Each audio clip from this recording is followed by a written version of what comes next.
Lalagyan natin ng tip, mga tip para daw matibay. Kasi alamin namin guys, ano saan. Habis-habis lang po. Kaya kailangan talaga matibay.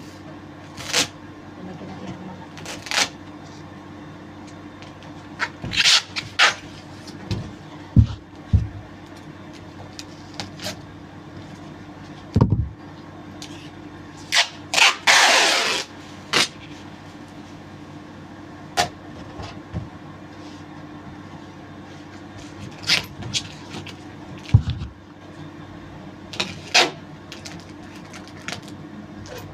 Iwan ko kung matibay ba ito.